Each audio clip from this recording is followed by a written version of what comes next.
Hello, I'm Peter Eyers, and you're listening to Stages, the podcast that converses with creatives. Then the next block further down, there was the Royal. Then the Prince Edward was right opposite the Royal. Then the Savoy. And we used to get fined if you were late for the half hour and fined for misbehaving on stage. Just for God's sake, do it better. Sometimes that's all you can say. But when you've gone through that, you do get a lot of ego. And you go out there knowing that the one thing that's different every time is that audience. I didn't wake up until I was in emergency. I was around the world of actors as a child. Crawfords were needing a casting assistant. No business plan, no concept, no training. It's not something you could do now. Went to school on Friday, got on the bus on Saturday, auditioned for the show. They said, "You've got the role." I never went back to school again. Thank you. I've enjoyed being here, talking about my favourite subject. Ego in check, me. Yeah, it's a date. It's a day. Hi there, I'm Peter Eyers, and you're listening to the Stages podcast. For over 3 decades, the name of Jenifer Eddy was foremost in the Australian opera scene as the major artist manager. Her stable of artists became household names under her guidance, and Jenifer Eddy Artist Management boasted the creme de la creme of operatic celebrities. What was little known was that Jenifer Eddy had experienced the journey of a singer on an international level firsthand. Her career as a brilliant coloratura and soubrette soprano had taken her to the major opera houses of the United Kingdom and throughout Europe. She packed into her 15 years on the operatic stage what reads like twice the amount of performances of any other soprano of this voice type. Jenifer's vocal technique was strong and secure. Her delivery of the most difficult stratospheric vocal writing appeared easy, and her pert stage presence was beloved by colleagues and audiences alike. What seemed to be the perfect career flying high came to a sudden halt in 1968, due to a physical condition which remained undiagnosed for almost 7 years, by which time Jenifer had closed the door to her singing career and opened another as an artist manager. Jenifer's is an incredible story. 2 careers that have rewarded her with excellence, incredible generosity to our industry, and a legacy that has left an indelible mark on classical singing and opera in Australia. Stages caught up with Jenifer in Melbourne. She recounted a fascinating life in 2 acts, as performer and manager. My fingers, my ankles, my feet are shapely and trim and petite. Both accent and inflection show polish to perfection. Such graces of the traces of Jenifer Eddy, how delightful to sit down with you and have this conversation for Stages. Well, it's very nice of you to have asked me. I think somebody with the extraordinary career that you have had across a couple of occupations, I think it's absolute that we need to have this conversation and record it for posterity. Yes, well, as you know, my singing career ended when I was only 36, and then I thought, well, what on earth am I going to do? And then about 5 years later, I started as an artist manager in Australia, and after some years, I came to think that my career as a singer, my first career, as it were, was preparation for my second career. Well, it gave you an incredible grounding in understanding the artist and what they go through. Absolutely. Yeah. And, an artist would ring and say, "Oh, this has happened, and look, I don't know what I'm going to do, and, what do you think?" And there weren't many occasions when I didn't say it, but I could have said it. Well, I've done that, been there, done that. Yes. Got the T-shirt. That's right. Yes. Yes. And this is what I thought, but I'd phrase it in a different way. Well, it's a very unique position to be able to offer that first-hand experience, and those opera singers that you managed were most fortunate. Well, yes, but you don't have to have been an international opera singer to be a wonderful artist manager. For instance, I was very, very fortunate in London. I had Lise Askenas looking after me, and she was one of the top agents in the world at the time. And I was, thrilled to bits when she took me. And she had grown up, in Austria with music all around her, and her parents used to take her to the Vienna Staatsoper. So she was really steeped in music before she started her business. But and of course that is the way has been the way with quite a lot of wonderful artist managers, and she certainly was one.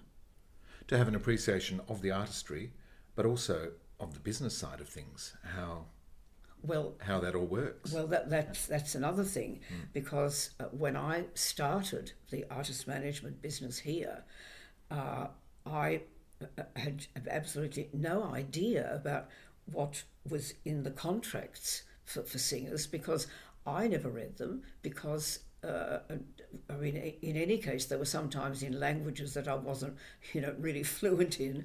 But I trusted Lise Askenas, and so she would read the contracts, and so I never read them. So that was something I really had to learn about. Is it fair to say that you were the first opera singer manager in Australia?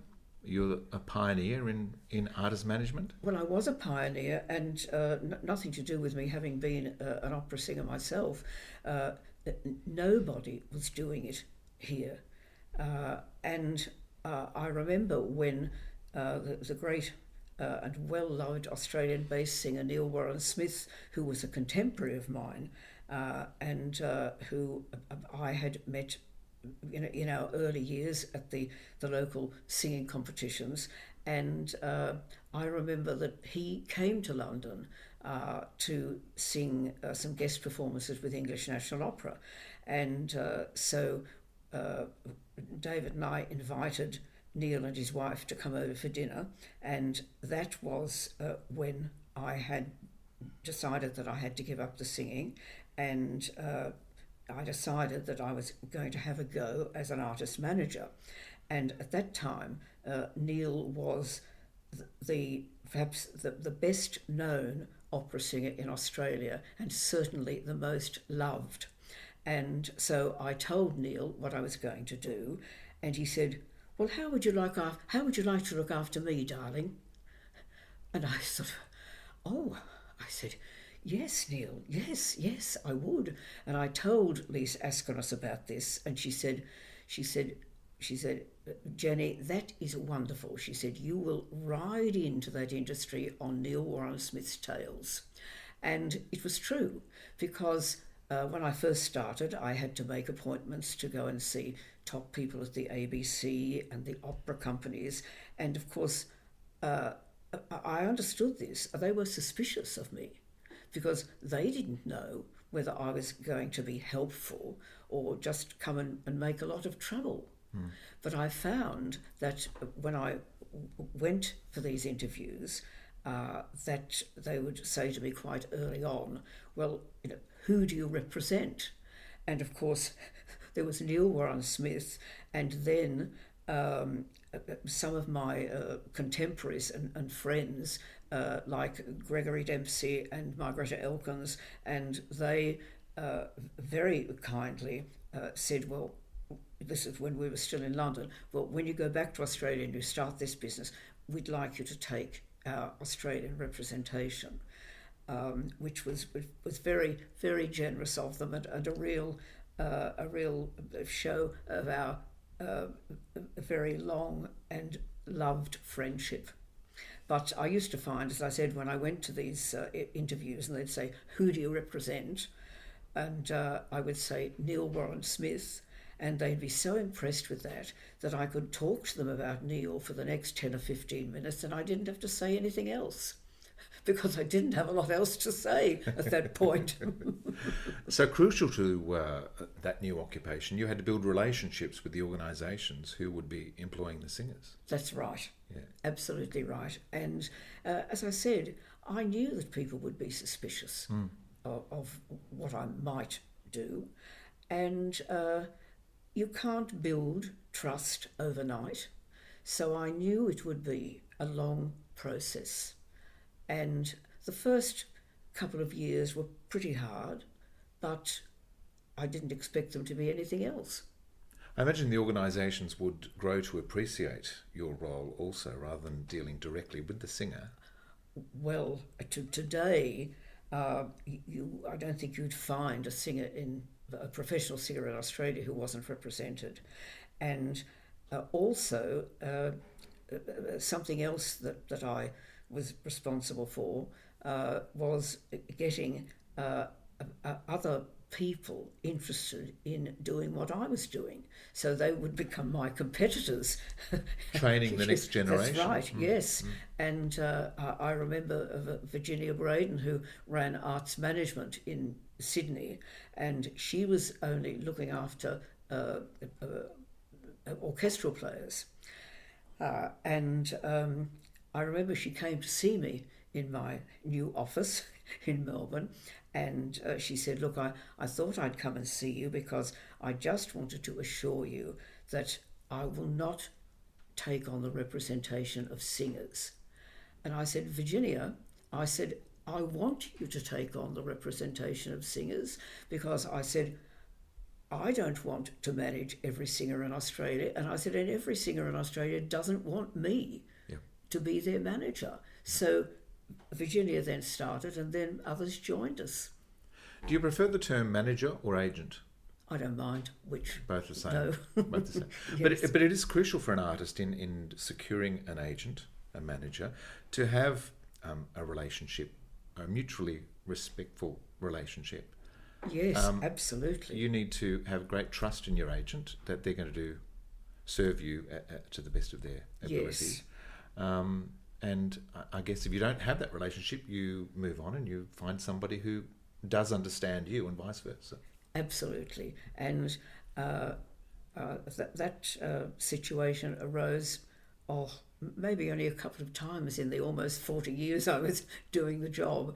And I can remember saying to these people, look, we've both tried, you and I have both tried very hard to make this relationship work. But I said, it isn't working. And I said, that's not good for you, for your future. So I said, why don't you try and go to, whoever you might think is a good idea. But I said, look, I said, just stay here as long as you can find somebody else, and then I'll perfectly understand. And I think that was the proper thing to do. Yeah. What year did you start Jenifer Eddy Management?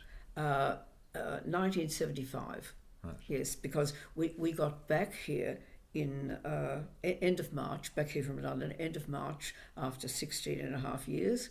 And I started the business almost straight away.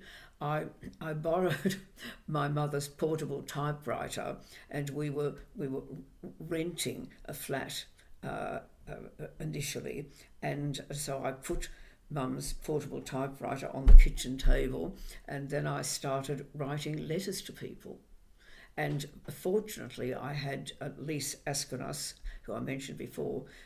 She wrote a marvellous letter, which I was able to use, and also Lord Harwood, that I had got to know over the years. He wrote a marvellous letter for me. Because when I first went to the Royal Opera House, George, as I later called him, when he became a friend, but definitely Lord Harwood initially, he was planning director at the Garden, and he heard me at my audition, and he obviously liked what he heard, and seemed to have a great interest in my potential. He really thought apparently that I was going to go places, and then he left there, and then I mean in later years he became the director of English National Opera, but in between he married. He divorced his first wife, and this was absolute scandal in the London of the time. It was all over the newspapers because he was, part of the royal family, and he had met Patricia Tuckwell, who was an Australian, and so he divorced his first wife and he married Patricia, and I had known Patricia here, and one day I was walking along Regent Street in London and bumped into Patricia, and so we started to meet for a coffee every now and again, and then I was reintroduced to George Harwood. Yes, and as I say, he wrote me a wonderful letter of recommendation when I came back here, so I was lucky.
So up until your evolution as a manager, singers were representing themselves. They were negotiating with, as the Australian Opera or the ABC.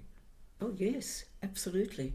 Which is a very intimidating position sometimes for an artist. Oh, well, to put a value on their worth as a performer. That's right, because I remember, when I first started here, I had absolutely no idea what I should be paid or what it would be reasonable to ask me to do. And I remember this was before I joined the inaugural season of what is now Opera Australia in 1956. I think it was 1954, I made my professional stage debut at the Princess Theatre in the soubrette role in The Chocolate Soldier. And somebody who was putting on the Christmas pantomime, Aladdin, saw me, heard me, and so he offered me the role of principal girl in Aladdin. And I was Aladdin's girlfriend. I was the Princess of China. And I remember that for one of my songs, I was put in a sort of a strapped thing and then flown up in all the top areas of the Princess Theatre. And I was supposed, it sounds very corny now, but I was singing Waltzing in the Clouds, and I was crossing China to look for Aladdin. And then I remember one day when I was doing this and floating around in the top part of the Princess Theatre, I heard a little boy down in the stalls say to his mother, "Mum, isn't that Mrs. Beamish?" You obviously didn't suffer from vertigo. Well, I do actually. You do, right? Yes, okay. Yes. But as I say, I was sort of strapped in, and I had a hat on with a very big brim, and underneath a part of the brim was a torch, and I had hold of something to operate the torch. And so as I flew across China looking for Aladdin, I would put the torch on my face. Spotlight, please. Yes, Spotlight. yes. At the height of Jenifer Eddy management, how many singers were you representing? Well, at one point I counted 93. Yes, there were some conductors in there, right, and opera directors as well. I mean, just a few opera directors and, maybe 5 conductors, because there wasn't enough work in Australia then to take any more. And so 93, I thought, this is just getting ridiculous. I mean, I did have very good help in the office, and I gradually scaled it down to about 60. Right. Which is still quite a lot. Yes, when you have to keep it across all of those careers and make sure that you're that's right, serving all of them as much as you can. Yes, yes. But I did have a couple of very, very knowledgeable people. I mean, knowledgeable about music and singing. Yeah. Yes. So I was, and also could do the business side of things. So I was lucky that I found these people. Everything in life has a purpose. Yes, yes. I seem to have heard that before. Yes, yes, yes. No, I can't remember now because it's so long ago that who I heard saying that, but it stuck in my mind. Everything in life has a purpose, and I thought, looking back, yes, I can see that. That's like the old adage of life gives you lemons, you make lemonade. If one door closes, you another open one a window. opens. Yes, yes, yes. Which very much happened for you. Yes. Do you remember the very first opera that had an impact on you? It might have been an audience you were in the audience of. The very first opera that I saw was Così fan tutte, and was sung in English. And I can remember going on my own to hear this, and I was probably about or 18 or 19, I suppose. As I said, the first opera that I saw, and I thought, yes, I had thought that was what I wanted to do, but I hadn't actually seen an opera. But when I saw it, I thought, that's what I want to do. Signora Dorabella, Signora Fiordiligi, tell me what has happened. A terrible disaster. Then tell me all about it. Our lovers have left Naples, and we are both deserted. Oh, is that all? They will be back. Who knows? Why do you say that? Where have they gone? They've marched away to battle. So much the better. In that case, they'll return covered with laurels. What if they should die? Well, what about it? All the better for you. How can you say that? I merely tell the truth. What if you lose them? The others still remain. Ah, without my Guglielmo, I could not go on living. Ah, if I should lose Fernando, and for me also, death would be more than welcome. Well spoken indeed, but that's not true. I've never heard of a woman who died for love. To die for one man when 1,000 others can be had for the asking. You really believe we could love other men when we have had as lovers Guglielmo and Ferrando? They are no better, nor are they worse than the others. But they're away now, and rather than lament in sackcloth and ashes, forget them and enjoy yourselves. Enjoy yourselves? Precisely. By far the best cure for a lonely heart is a new romance. What else do you think your sweethearts are doing while they're away? You dare to insult those noble spirits, models of faith and paragons of virtue. You think that men are stable? That's no more than an old woman's fable. Stability in a soldier.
Elocution and drama since I was 6 years old till I was 16.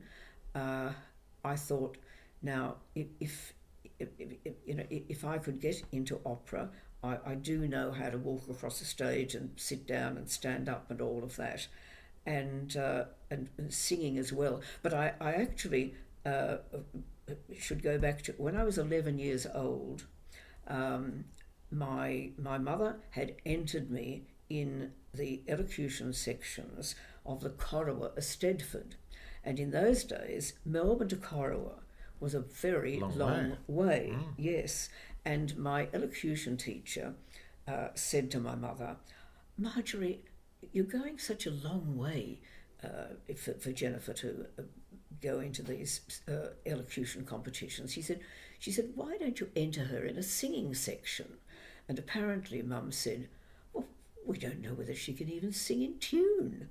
My father was a good amateur baritone, and Mum's sister was also a good amateur soprano, and so she taught me my curly-headed babby, which was a set piece for this a section that Mum entered me in Corowa. And so I can remember, as I say, I was 11 years old. I can remember standing on the stage and I was singing, and I thought, I like this. I thought, yes. I thought, this is what I would like to do, because I can use my drama experience and I can sing as well. So then when I got back home, I said to my father, as I said, he was a pretty good amateur baritone, and he took voice lessons from a teacher. And so when I got back home, I said to Dad, I said, "Dad, I'd like to have some singing lessons." I said, "Do you think you could ask Mr. Nielsen, who was his teacher, if he would give me some lessons?" And Dad said, "Well, why don't you ask him yourself?" He said, "Just, walk around." It was about 10 minutes walk from where we lived. He said, "Walk around," he said, "and ask Mr. Nielsen." So I walked around and I asked Mr. Nielsen, and he said, "Definitely not." He said, "You're much too young, go away." And so every year on my birthday, I would walk around to Mr. Nielsen's and I would say, "Am I old enough yet?" "No." And so apparently, just before my 15th birthday, Dad spoke to Mr. Nielsen, and he said, "Look, Jim," he said, "will you please give her some lessons? She's driving us mad. She sings from morning till night, so she may as well be learning how to do it correctly." So that was how I got started. Why was Mr. Nielsen adamant that you're too young? Is there a right age for a singer to begin learning? Oh, well, I think that that it can be dangerous if you start too young, and I think he was right. I think he was absolutely right. And the great singers have an emotional palate also, don't they? Yes. And at 15, your lived experience probably isn't as broad. Well, it definitely isn't as broad as it needs to be. Yeah. Yes. So when I was 15, he did take me for singing lessons. I didn't learn a lot from him, but he was gentle with my voice. I mean, somebody else could have, got me sung out in a year, but he didn't. He was just gentle with me. Who were your singing teachers through your career? Well, after Mr. Nielsen, when I was 18 or 19, I went to study here in Melbourne with an Austrian teacher called Henry Portnoy, who had emigrated here, and I knew quite a few of the young singers who were learning from Mr. Portnoy, and so I went and had an audition with him, and he said yes, that he would take me, and he was a very fine pianist as well, and I really learnt a lot with him, and I stayed with him until I went to London when I think I was 24 or 25. You won the Mobile Quest? Oh, no, I didn't. You didn't win the Mobile Quest? No, I didn't win the Mobile Quest. I beg your pardon. Which one did you win? No, I won the inaugural Shell aria. Oh, it's all petrol? Yes, that's right, yes. And it was in Canberra, and the adjudicator was, I can't think of the man's name now, but he was head of the ABC, as it was in those days, and I was thinking, should I really be spending this money? Because I was working as we used to be called a secretary, a PA now, and I remember it was going to cost me £60 for the return air trip to Canberra, which was an awful lot of money for me in those days.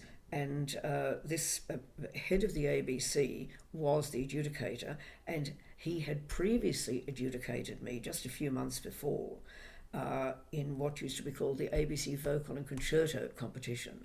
And I was in the final, but it was quite clear to me when he wrote some things about me afterwards that he didn't really think I was up to much. So I thought, what's the point spending £60 going, and this man, he doesn't like what I do. And anyway, I went, and just after I arrived there, somebody from the committee said to me, "Oh, look, we should tell you that Mr." God, I wish I could remember his name. He isn't going to be adjudicating because his wife is unwell. And so it will be Mr. Joseph Post, who was then music director of the Sydney Symphony. And he had adjudicated me at the South Street competitions in Ballarat. And when I was 18, he gave me the first prize in the Star for Opera competition. So I tried not to look too pleased about this man's wife being ill, but I was thrilled to bits that it's going to be Joseph Post. And so he chose 8 finalists, and then interestingly, when he got up on the stage to make the awards, he said, I haven't awarded the first prize to somebody who necessarily sang the best tonight. But he said, it is the singer that I think has the greatest potential. And then it was me. Wow. So, and £1,000. That's an extraordinary amount, isn't it? Was the Incredible. first prize. Yeah. And they just handed me this cheque for £1,000.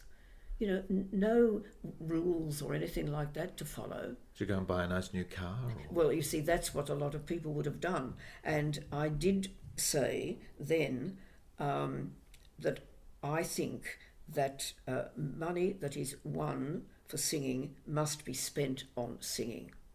And so it certainly helped to get me, and by then I was married, helped me and David get to the UK. We're talking, it's a time also when it would be very difficult to make a living as a singer. Oh, very, very difficult. Yeah. Yes. I did make a living here as a singer from when I was about 19, which was quite unusual in those days. But the ABC had, as well as what it was called then, the Victorian Symphony Orchestra, they had another orchestra. And this other orchestra used to play lighter things, and they had a weekly program on a Saturday night. And so I did an audition, and they used me on that program. And as well as singing, something operatic, say, they also got me, to sing things that were not pop things, but sort of in between. And apparently they thought I could do this quite well. And so I used to go there a lot. And a couple of other programs on the ABC. I would probably do about 3 or 4 a month on the ABC. A crossover artist. Yes, that's right. Yeah. Yes, it was what we call crossover singing now. Yeah. Crossover music, I mean. Yes, yeah. You did the Beggar's Opera on the ABC too. I did do the Beggar's Opera, yes. Yes, I did, with the great Australian baritone John Shaw. And I really, really enjoyed that, and I learned things from him, as well as other people in the cast.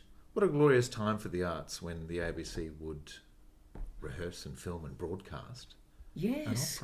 an operetta. Yes. Yeah? Yes.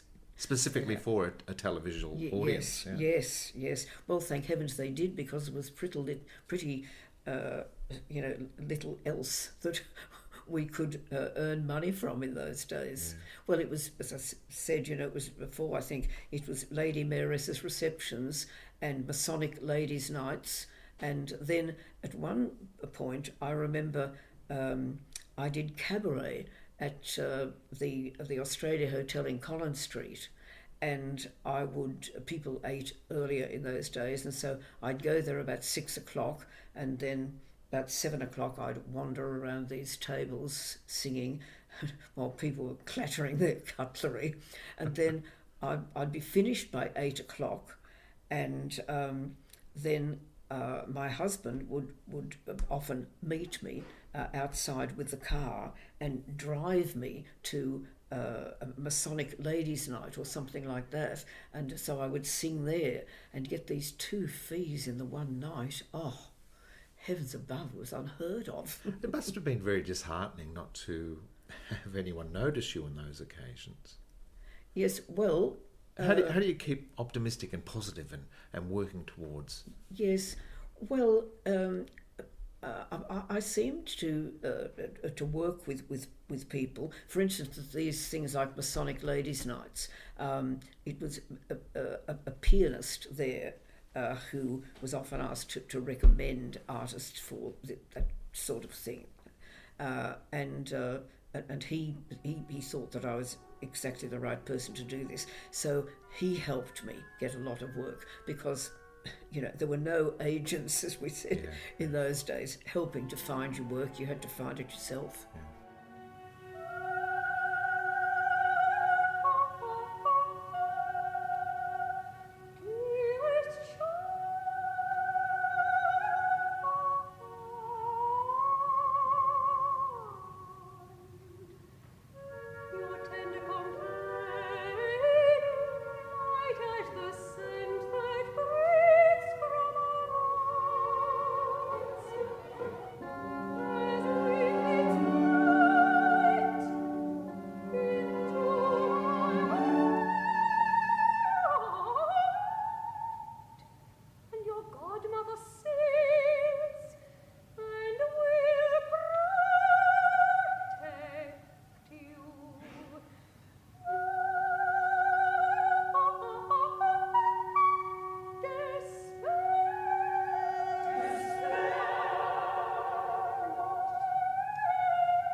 So arriving in London, I'm sure there were many Australians all pursuing their dreams too.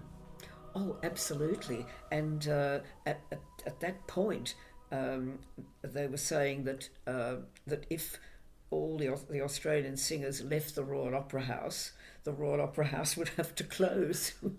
Really? There were that many? Yes, Yeah. yes, there were.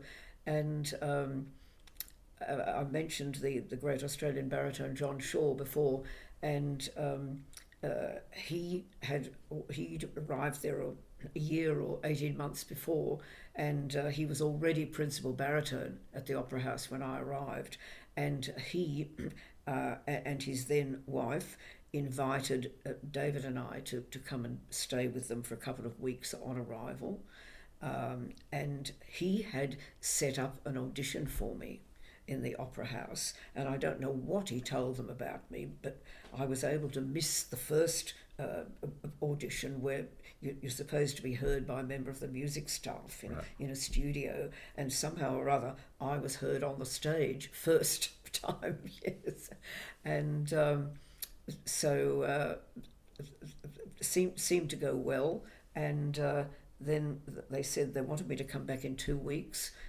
because there'd been somebody, should have been somebody on that panel, on the audition panel, who wasn't there, and that person would be there. So, yes. And so I remember John Shaw saying to me, because as I said, by that time he was principal baritone at the Royal Opera House, and he said, how would you like me to arrange a coaching with you with Edward Downes? And many years later, Ted, or became Sir Edward, he was music director of the Australian Opera. But in those days, he was the young conductor coach at the Opera House. So John introduced me to Ted or Mr. Downes, thank you.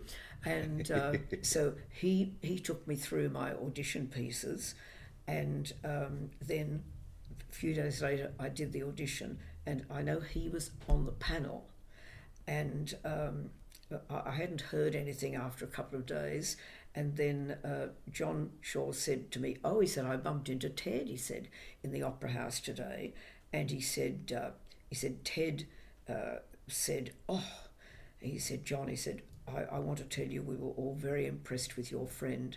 He said she remembered every single thing I told her at the coaching session. And I remember when I came out of the coaching session, I quickly opened up my music and I wrote everything in. And there were 23 things that he told me about one particular piece, and I wrote them all down. And so I think that went a long way towards me getting the contract, because they offered me a principal artist contract straight away. That didn't take long.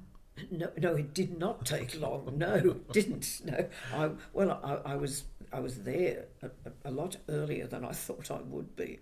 They were pinch yourself moments. Yes, yeah. yes. What did you sing for the audition? I sang Rosina's aria Una voce poco fa from The Barber of Seville, and I sang one of Solina's arias from Don Giovanni, Batti Batti, and I must have sung something else. It might have been one of the other Solina arias. Yes, but anyway, they liked what they heard, and I got a contract. What do you think it was about the Australian singers that there were so many that were successful so quickly? Well, somehow or other, I think that there were a lot of young Australians who had just natural, very good singing voices. As far as range, yes, diction? And... Yes. And was that to do with the teaching that was happening in Australia at the time, do you think? Or? I think partly, yes. Yeah. Partly, yes. But, as I said, there were so many Australian singers in London at the time. Working at the Opera House, you couldn't go around the corner without meeting one. You would need to continue your singing tuition in London. Oh, absolutely. Who were your teachers there? I hadn't found a teacher until I started my contract at the Opera House, and I knew that I had to have a teacher, and so I would sit in the stalls every time I knew there was going to be a stage rehearsal on, and I would listen to the various singers, and I'd think, now, do I want to have that sort of technique? Oh, no. And then there was a soprano there, and I thought, yes, that's the sort of technique I want. And I had met her there, and so I asked her who she studied with, and she told me, Madam Bertha Nicholas Kempner, and she said, oh, would you like me to introduce you to Madam? I said, oh, yes, I would. So she introduced me to Madam Bertha Nicholas Kempner, and Madam said yes, she would take me, and she was a wonderful help. She did a lot for me, absolutely. And then when I was established, she died, and then I went to Roy Henderson, who had been one of the most sought after and admired English baritones in the concert repertoire. But he deliberately retired at 50. He didn't have to. He deliberately retired at 50 because he wanted to teach. Right. And so I was lucky enough for him to take me on, and he helped me after Madam had died. Teachers are in a unique position, a bit like a manager, in that they can be a confidant of the artist. Absolutely. As well as teaching technique. Yes. It's a psychological preparation of the artist, isn't it? Yes, yeah, absolutely. Yes. And that has quite a lot to do with helping build your confidence as well. Yeah. It's a mental preparation to sing well, isn't it? Yes, yeah. Yes. So you're learning languages also? That's yes. A necessary part of your job? Yes. Of course, once I started at the Royal Opera House, there were language coaches there. And mind you, the first opera that I sang in, the first role I sang in, was the role of Xenia in Boris Godunov, Xenia being the daughter of Boris Godunov. And the title role was sung by the then great Russian baritone, Christoph. And but as I say, it was in Russian, so the coach there, the Russian coach there at the Garden, I had several coaching calls with her, and she, took me through my role, and I remember that this particular scene that I was in, that I had to do with the great Boris Christoph. It was called the nursery scene, and I was there with my so-called brother, and Boris Christoph, as Boris Godunov, would come into the nursery, and he was consoling me. I was supposed to be 15 years old. He was consoling me on the death of my fiancée in the war, and so we rehearsed this quite a few times, and I used to put my head down on his chest, and I knew enough that when I did that, I put my head out facing the audience, and so that went okay, except on the first night I did that, and he put his hand on the top of my head. He clamped his hand on the top of my head, and he pulled my head around so that my face was absolutely in his chest, and I could hardly breathe, and I was thinking, but I've got to sing in a minute. And about a few seconds before I had to sing, he released his grip, and I sort of took a breath, and off I went. So what was that about? He was upstaging you? Oh, yes. He didn't like the competition. No, we'll fix this young girl. Yes. You're in the enviable position of being offered the contract at the Royal Opera House, but also at Sadler's Wells. Yes, that was at the same time. And so I had to think very carefully about this. The contract at the Wells was to sing major roles straight away. And the one at the Garden was to start with smaller roles and understudy the stars, as it were, and then progress to singing the major repertoire. And so I very wisely, I think, took the contract at the Garden and sort of worked my way up. At the Sadler's Wells audition, John Matheson gave you some very sound advice about where to sing. Yes, absolutely. Yes, and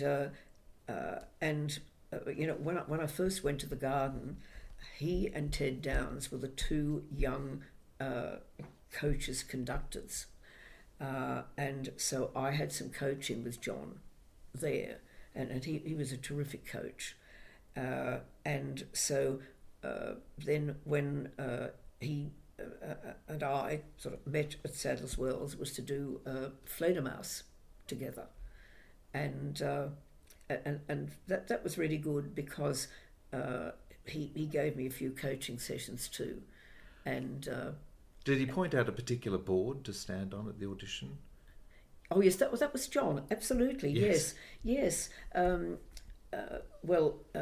I had done some coaching with him on the pieces before the audition, which John Shaw kindly arranged for me, and then I think it was the day before the audition, he said to me, "Would you like me to play for you tomorrow?" I said, "Oh, John, yes, that would be wonderful." And so he took me on to the stage ahead of the audition, and so I was able to stand there and looking out at this magnificent auditorium. And then he said to me, "Just come here." He said, "You see this board down here, you know, on the floor?" I said, "Yes." He said, "Well, that was where Geely used to stand, because he said that gave him the best acoustic into the opera house." So I thought, well, if it's good enough for Geely, it's good enough for me. Yes. You would have been in a few opera houses. Do you have a favourite? Well, I always felt that the Royal Opera House was my home, and not everybody thought it had a great acoustic, but I did. And I say, I always thought of it as my home.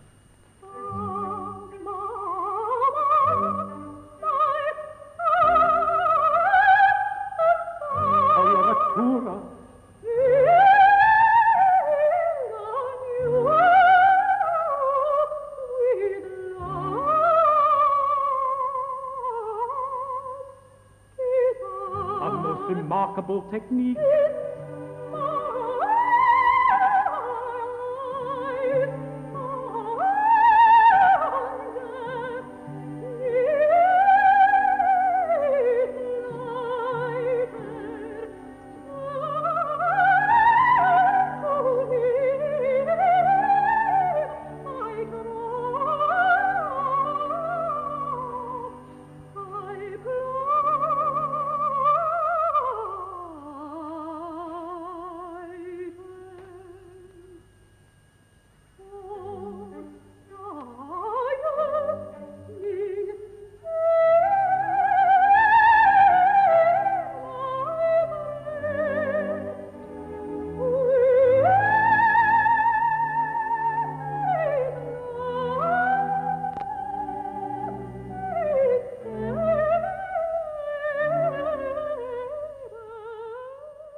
Your career after Boris Godunov takes off with Manon, Peter Grimes, La Sonnambula, Rigoletto, Midsummer Night's Dream, Orpheus, De Zauberflot.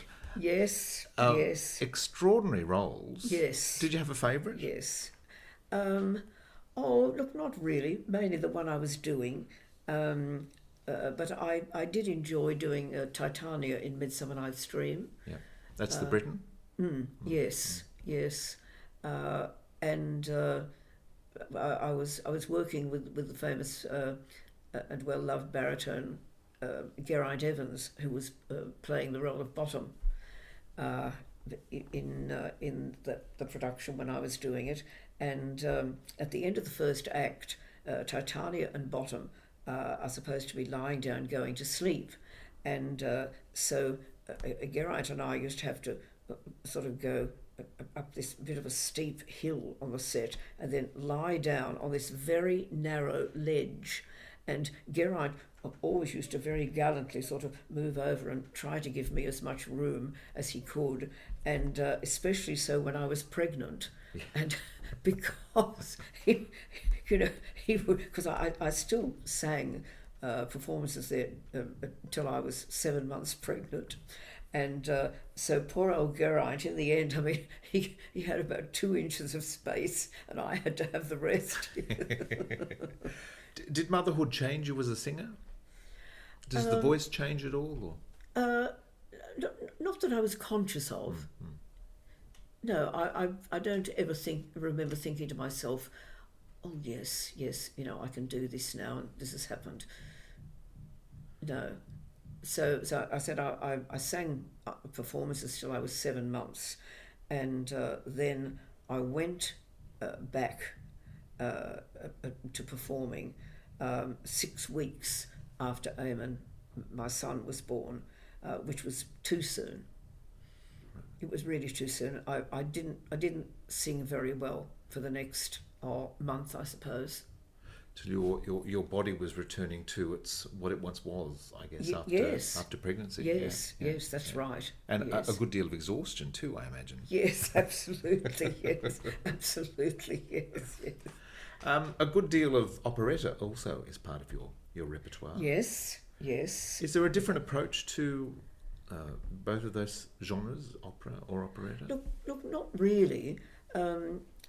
When a lot of singers are confronted with dialogue, they get very nervous. But because of my elocution drama training, I didn't get in a panic when I had to do dialogue. I suppose you would say Adele in Fledermaus was certainly one of my favourite roles, and one of my big successes, said she modestly. Yes. Well, when you've got the laughing song delivered to you on a plate, you can't go wrong, can you? Absolutely, yes. And the singer who was singing, I think it was the role of the jailer in that, Francis Edgerton, and then he was singing another. He was a wonderful character tenor.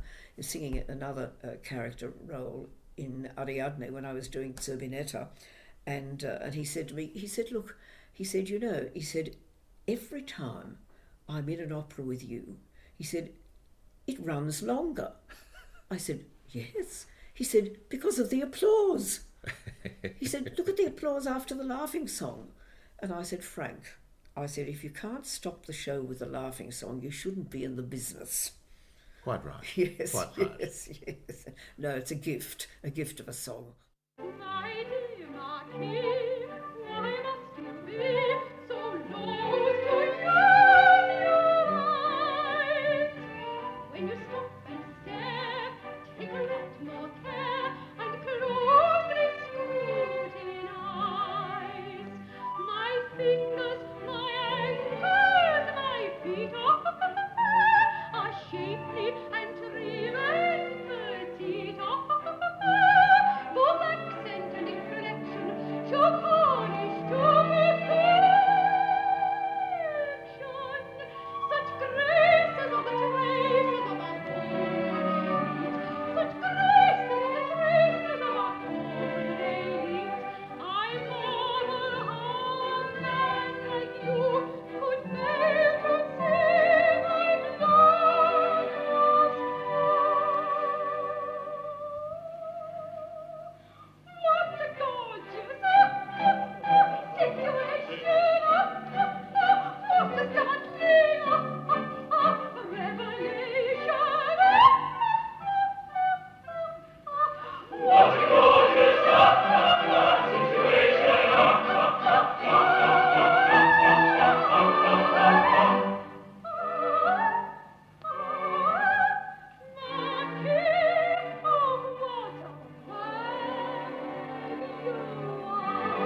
The world's great opera artists, as well as having a vocal prowess, are also terrific actors.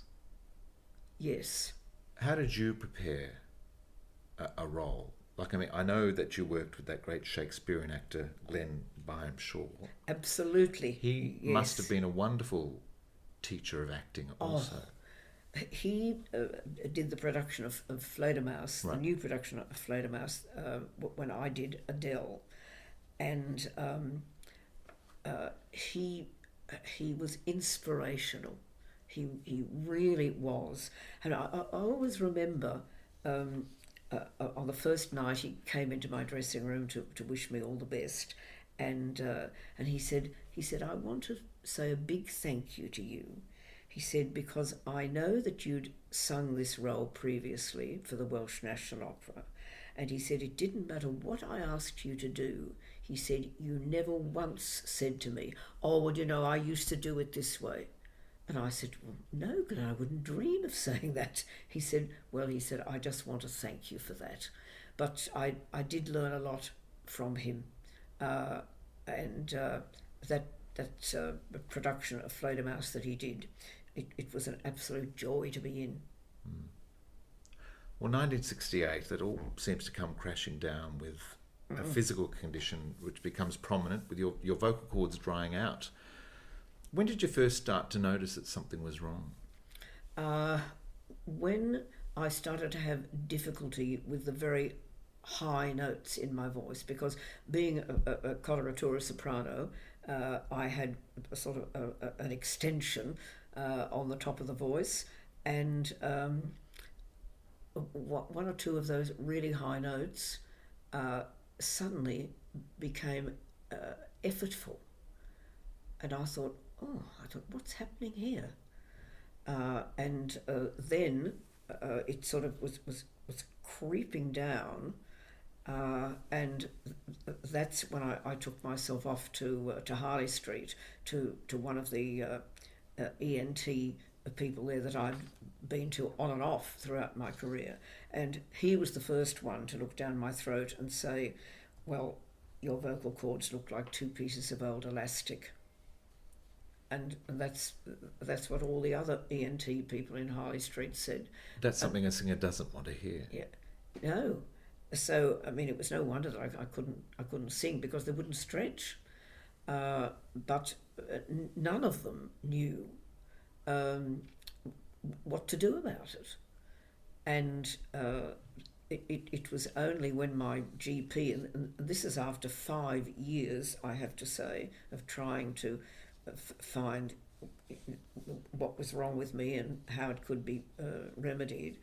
My GP said to me, he said, look, it's a long time since you've had a gynecological examination. He said, why? He said, look, I'd like you to go to John Frankenberg, who was then one of the leading gynecologists in London, and he was also a great opera fan. So when I went to him, he knew who I was, and he was the one who found the problem and saw that this growth was there, and that, you know, when it was growing over the 6 years, was growing, feeding on the fluid in my body that kept muscle tissue elasticized, and so he removed the lump, of course, but he said to me, and this was in conjunction with an ENT man as well, that they were of the opinion that my vocal cords would fine for just, you know, everyday use, but for them to have to sustain what I was doing as an international opera singer, they both said that the chords were not going to be able to be relied upon for that. So I had to realise that was a part of my life that was over. A very difficult thing to realise, to comprehend. Yes. I heard my husband David say to somebody once, I think Jenifer would have rather lost her right arm. There must have been a period of depression. Yes. Oh, yes, because it was it was sort of in me, a part of me, absolutely a part of me. That's how you expressed yourself. Yes, yes. And so it was not something that was just easy to deal with. But, fortunately I had my husband David's support. And, after a time I realised, well, this is how it's going to be. And so, are you just going to sit around now and do nothing? Or are you actually going to try to get into something that you really, really enjoy and something that you do well?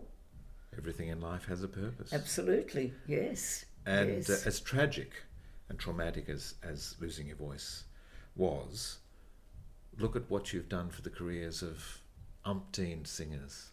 And opera in Australia, your contribution has been enormous. Well, I eventually came to say to myself that my first career was just a preparation for my second career. Yeah, giving you that essential background experience. That's right. Yes, yes.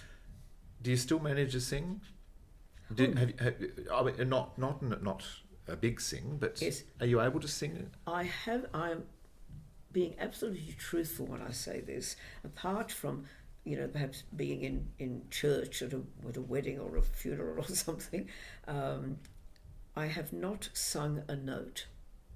I don't want to hear that noise. Right. I just want to remember it as it was. Yes. It would be very painful to hear what the sound is now. Yes. As I say, I've never wanted to hear it. So I've never sung in the shower or anything like that. No, not once. Well, fortunately for the listener, if they would like to hear how Jenifer sounded, Brian Castle's Onion, with that wonderful collection of great Australian voices, celebrates you in a particular 3-disc set. So I've been listening to it recently. Yes. And I think we'll play a few through during this conversation. It's an extraordinary record of your career. Yes, well, I think Brian did a wonderful job putting that album together. Yeah. I really do. It's something for us to savour forever now. You're on the record. Yes, yes, yes, yes. Jenifer, when you were an artist manager, did you have a ritual that you went through on opening night for an artist? If it was a... Not really, no. You checked in with them at all, or? Oh, I would. I mean, in those days, I had a pass to Sydney Opera House and the Arts Centre in Melbourne and Adelaide, wherever, and I would always go and say hello to them and wish them all the best before the performance, and I wouldn't stay long. And then I would just get out and leave them to it, and of course go back afterwards and hopefully be able to say, well, you did well. Yes. Did you share their nerves on opening night? Sometimes I did. Yeah. Yes. Yeah. Yes. Depending, what it was. They were singing, and what I knew might be coming up on the next page. Yes. You would know exactly what was coming up on the next page. But iconic productions like Baz Luhrmann's La Boheme at the Opera House. Yes. You represented a great number of the principal cast. I did. I think 5 out of the 6 principal characters I represented, and Moffat Oxenbould, the then artistic director of the Australian Opera, as it then was. Put together this young cast of Boheme, and it was very brave of him to do it. And on the first night, they had a wonderful success, really, really wonderful. And I know that the Melbourne people always wanted him to bring that production here with those singers, but he didn't. And I believe that the reason he didn't was because they had made they were young singers, they'd made the roles their own in the Sydney Opera House where the size and the acoustic is better than the State Theatre here. Wow. And I think probably he didn't want to expose them to that. Phenomenal cast. David Hobson. Oh, yes. Roger Lemke, David Lemke, Cheryl Barker. Yes. Christine Douglas. Yes, absolutely. And then I think Arendt Baumann was Corina, who I also represented. Yes, but no, it was wonderful to see those young singers, you know, the Lemke brothers and David and Cheryl up there being so believable. Yes. No, it was really something quite special. And I had a phone call from Roger Lemke the other day. I haven't spoken to him for ages. And he said, it's the 28th anniversary of that Bohème. Wow. He said, I want to have a Bohème reunion. And he said, I'd like you and David to come for lunch on whenever. Yes. So that's something we're really looking forward to. Oh, brilliant! That's wonderful, absolutely wonderful. So, were you able to contribute casting ideas to the opera companies when they were planning a season? Oh yes, that's part of the job. Right, suggesting yes who might be best. Yes, for. Yes, and but I mean, of course, it's the opera company who decides in the end who's going to sing what. But they're planning often 2 years in advance, aren't they? That's right. Yeah. Yes. And perhaps if I took on a young singer, and I thought, this is going to be really something, and then I would arrange the audition with some of the opera companies, and then talk with the managers of the opera companies afterwards, and perhaps be able to say, well, look, I know you're doing such and such an opera in 2 years' time. What about having so and so? Because I think she would be ready for that then. So of course, I mean, they didn't always take any notice of me. But I think it was mutually beneficial too, to have those conversations. Jenifer, in a vast career with 2 incarnations, singer and manager, is there a particular highlight or something that you are proudest of?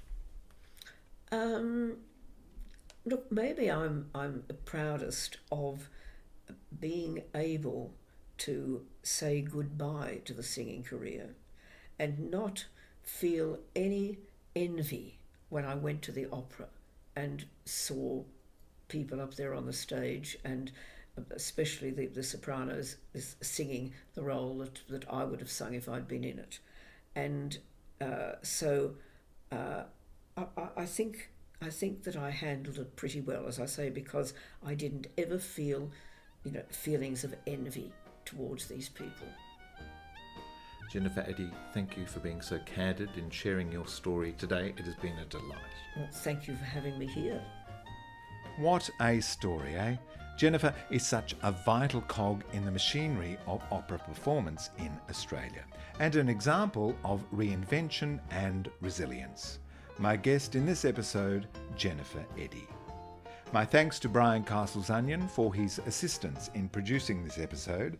And if you'd like to hear more from Jenifer Eddy's brilliant singing career, Desiree Records have released a 3-CD set of recordings as part of their Great Australian Voices series.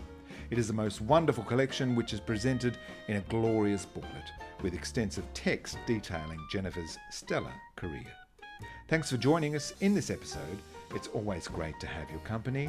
I'm Peter Eyers. Keep well, stay safe, keep warm, and I'll catch you next time.